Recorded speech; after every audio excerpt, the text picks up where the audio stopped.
Aujourd'hui, je vous apprends à relier les deux jambes de votre amigurumi. Donc, ça fonctionne pour tous les modèles donc, qui ont deux jambes et qui ont le corps crocheté dans la continuité des jambes. Donc, c'est parti pour le tuto. Ça y est, on a crocheté nos deux jambes identiques. Donc, on va maintenant voir comment les réunir ensemble. Donc, la première jambe, on est d'accord, on a fait une maille coulée, on est venu couper notre fil. Pour la seconde jambe, donc comme c'est expliqué, on va venir faire une maille en l'air. Jusque là, on est bon. On vient faire une maille serrée dans la première maille. Donc on essaye de ne pas se tromper entre le fil de la pelote et le fil qui pend. On va essayer de le placer même dessous le fil. Hop. On va faire une maille serrée dans la première maille de la seconde jambe. Donc ça nous donne ça pour le moment. On va venir faire 14 hautes mailles serrées. Donc 1,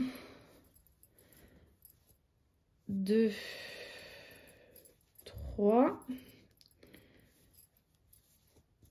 4, 5, 6, 7, 8, 9, 10, 11,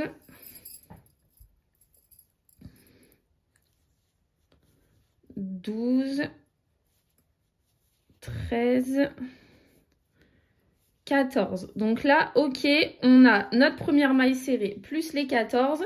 Donc on a nos 15 mailles serrées qui font le tour de notre jambe. Là, on va venir faire une maille serrée dans la maille en l'air. La maille en l'air, du coup, qui est juste ici. Donc on vient piquer dans la maille en l'air. On va faire une maille serrée. Hop, tout simplement.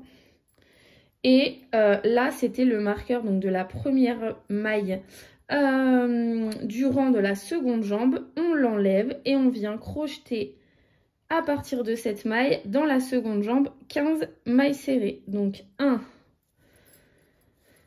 2,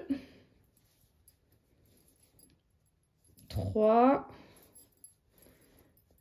4, 5, 6, 7, 8, 9, 10, 11, 12, 13. Hop, on fait attention au grand bourrage. 14 et 15. Et là, pour terminer notre rang, on va venir faire une maille serrée de l'autre côté de la chaînette. Donc là, c'est l'étape la plus compliquée, je pense, pour un débutant. C'est de reconnaître l'autre partie de la chaînette. Donc c'est le point central qui est là. On vient piquer dedans et on vient faire une maille serrée, tout simplement. Et là, vous avez, hop, vos deux jambes qui sont bien reliées. En plus, regardez, vos changements de couleur tombent bien à l'intérieur des jambes, donc c'est impeccable. Et là, on va pouvoir, si vous voulez, couper un petit peu plus ce fil, donc qui était le fil de notre première jambe, ou le rentrer un peu plus à l'intérieur pour pas qu'il nous embête pour la suite du crochet. Hop, et sur le prochain rang, on va pouvoir venir crocheter dans les mailles tout le tour en commençant par celle-ci.